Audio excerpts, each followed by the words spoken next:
Existe uma substância que controla literalmente tudo na sua vida. E você nem percebe. Você acorda. O fertilizante que produziu o seu café, derivado dela. O plástico do seu celular, ela. O asfalto da rua, ela. As roupas que você veste, vêm dela. O remédio que você toma, é ela de novo. Estamos falando do petróleo. E aqui está o contraste brutal.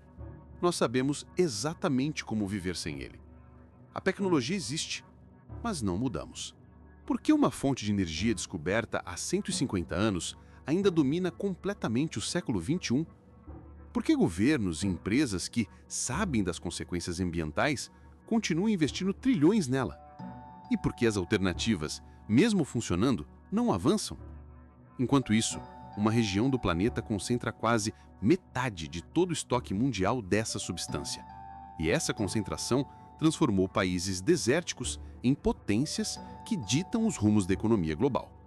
Do outro lado do mundo, um país tropical descobriu reservas gigantescas em águas profundas. Bateu recordes de produção, mas continua sendo apenas um coadjuvante num jogo controlado por gigantes. E enquanto cientistas apresentam alternativas que funcionam, solar, eólica, hidrogênio verde, o mundo queima 100 milhões de barris por dia, como se nada estivesse mudando. Por que o petróleo é praticamente imortal? Como o Oriente Médio construiu um monopólio geopolítico sobre ele? Por que o Brasil, mesmo batendo recordes, continua pequeno nesse jogo? E se as alternativas existem e funcionam, o que realmente impede a transição energética? Antes de responder, precisamos voltar no tempo, porque a razão pela qual o petróleo domina o mundo não é acidente. É física, econômica e 150 anos de infraestrutura construída ao redor de uma única substância. Vamos começar com física pura. O petróleo tem uma densidade energética absurdamente alta. Quando você queima 1 litro de gasolina, libera uma quantidade de energia concentrada que é muito difícil de replicar com outras fontes no mesmo espaço físico. É por isso que um tanque de 50 litros te leva 500 quilômetros rodando na estrada. Tenta fazer isso com bateria de carro elétrico atual. Até consegue, mas o peso, o custo e o tempo de recarga ainda são desafios.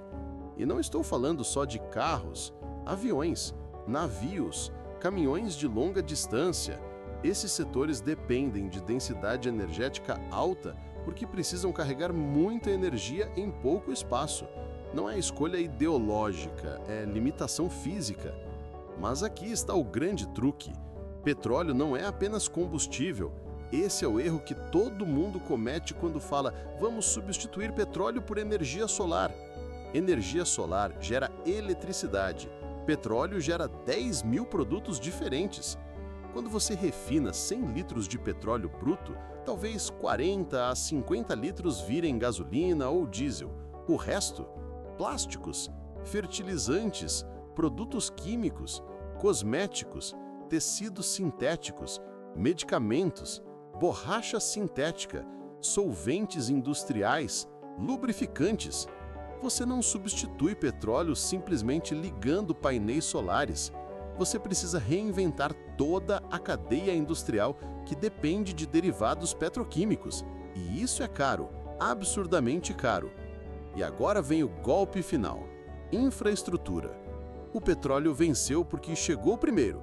Há 150 anos já existiam poços, refinarias, navios-tanque, pipelines, postos de gasolina.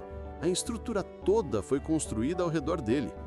Quando você fala, vamos migrar para energia renovável, você não está apenas trocando uma fonte por outra. Você está pedindo para demolir trilhões de dólares em infraestrutura existente e reconstruir do zero. Quem vai pagar por isso? Governos? Empresas? Consumidores? Ninguém quer ser o vilão que impõe essa conta. E, enquanto a infraestrutura petrolífera funcionar perfeitamente, ninguém tem incentivo econômico para mudá-la. Simples assim. Então aqui está o resumo. O petróleo domina porque tem densidade energética imbatível, é versátil em 10 mil produtos diferentes e construiu 150 anos de infraestrutura que vale trilhões. Mas então quem controla essa riqueza toda? Agora vamos falar de poder. O Oriente Médio não é o maior produtor de petróleo por acaso. É geologia, história e geopolítica se encontrando no lugar certo. O Oriente Médio controla aproximadamente 48% das reservas mundiais de petróleo. Quase metade de todo o petróleo recuperável do planeta está concentrado naquela região. Os 5 maiores produtores: Arábia Saudita, Irã, Iraque, Emirados Árabes Unidos, Kuwait. Juntos, eles definem os preços globais do petróleo. Quando a Arábia Saudita resolve aumentar ou diminuir produção, o mundo inteiro sente. Porque lá, há milhões de anos, aquela região era composta por bacias sedimentares gigantescas, com clima e condições perfeitas para acumular matéria orgânica que virou petróleo. Foi um presente da natureza. Essa riqueza transformou o Oriente Médio em um ator geopolítico indispensável. Estados Unidos, Europa, China, Índia, todo mundo precisa deles. Isso gerou guerras, alianças estratégicas, embargos, intervenções militares. O petróleo não é apenas commodity, é poder político. E enquanto o mundo depender de petróleo, o Oriente Médio vai ter poder de veto sobre qualquer mudança energética global. Onde entra o Brasil nisso tudo? Aqui está a verdade. O Brasil é relevante, mas é pequeno. O Brasil é o 10º maior produtor de petróleo do mundo. Em 2024, bateu o recorde: 5 milhões de barris por dia. Impressionante? Sim, mas coloque em perspectiva. A Arábia Saudita produz 13,6 milhões de barris por dia. Os Estados Unidos, 13 milhões. A Rússia, 11,5 milhões. O Brasil, 5 milhões. É um número significativo, mas não coloca o Brasil na mesa dos gigantes. O Brasil tem potencial. A descoberta do pré-sal foi uma das maiores das últimas décadas. Reservas gigantescas em águas ultraprofundas. Tecnologia brasileira de ponta para extração. Mas mesmo assim, o Brasil nunca será um gigante como o Oriente Médio. Não tem as reservas históricas, não construiu a infraestrutura global, não tem o poder político acumulado de décadas de monopólio. E talvez isso seja uma vantagem, porque o Brasil ainda tem tempo de diversificar sua economia antes de ficar completamente preso na armadilha do petróleo. Países como Venezuela e Arábia Saudita, economias inteiras dependem de petróleo. Se ele acabar, eles quebram. O Brasil ainda pode escolher outro caminho. A questão é, vai escolher? E aqui chegamos à pergunta central deste vídeo. Se as alternativas existem, por que ainda queimamos milhões de barris por dia? Quais são as alternativas disponíveis? Painéis solares estão cada vez mais baratos e eficientes. Alguns países já geram mais de 50% da eletricidade por energia solar. Turbinas eólicas estão espalhadas pelo mundo. Dinamarca gera 80% da eletricidade por vento. Hidroelétrica. O Brasil conhece bem essa alternativa. 60% da eletricidade brasileira vem de hidroelétricas. É renovável, é comprovada e também funciona. Biomassa e biocombustíveis. O Brasil produz há décadas. É combustível renovável, utilizável em motores existentes. O maior exemplo é o etanol de cana. A nova fronteira é o hidrogênio verde. O hidrogênio gerado por eletrólise usando energia renovável. Praticamente ilimitado. Poluição zero. Ainda em desenvolvimento, mas viável. Então, por que não substituímos?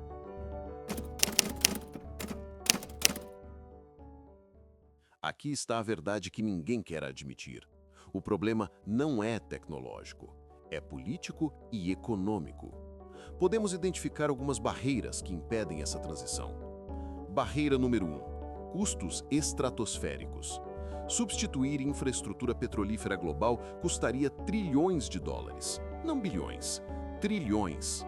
Refinarias, pipelines, postos, frotas inteiras de caminhões e navios.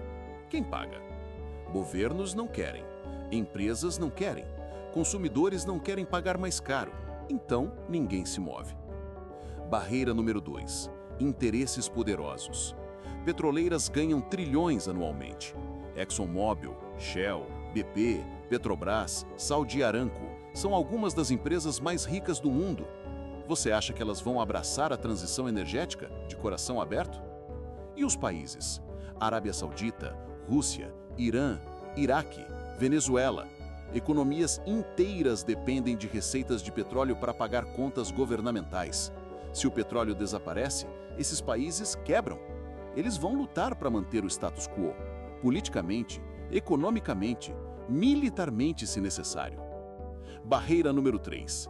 A demanda não desapareceu. Enquanto houver aviões voando, carros rodando e plástico sendo usado, haverá demanda por petróleo. E se o petróleo fica barato, como acontece em certos períodos, as alternativas se tornam economicamente inviáveis. Por que investir em energia solar cara se petróleo está barato? É lógica de mercado. Cruel, mas real. Barreira número 4. O problema da transição justa. Milhões de pessoas trabalham na indústria do petróleo, do geólogo ao motorista de caminhão, do operário de refinaria ao executivo. Você não pode simplesmente eliminar esses empregos sem gerar desemprego em massa e crises sociais. Países que tentaram fazer transições rápidas enfrentaram revoltas. Gilets jaunes na França começou justamente por causa da taxação de combustível. A transição energética é lenta, não porque a tecnologia não funciona. É lenta porque poder político e interesses econômicos freiam propositalmente essa possível transição energética. Enquanto houver demanda, petróleo barato sempre vencerá. E enquanto petroleiras e países ricos em petróleo tiverem poder, eles farão o possível para adiar a transição.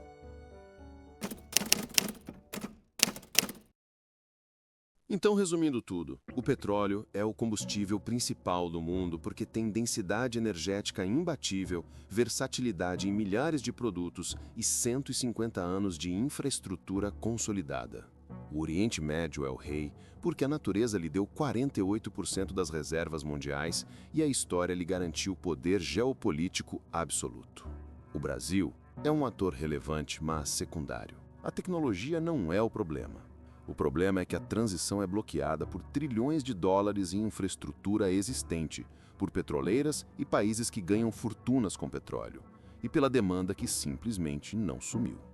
A grande ironia: nós vivemos em um mundo onde sabemos exatamente como sair dessa dependência, mas ninguém vai sair enquanto o petróleo barato existir e poder político mantiver o sistema funcionando.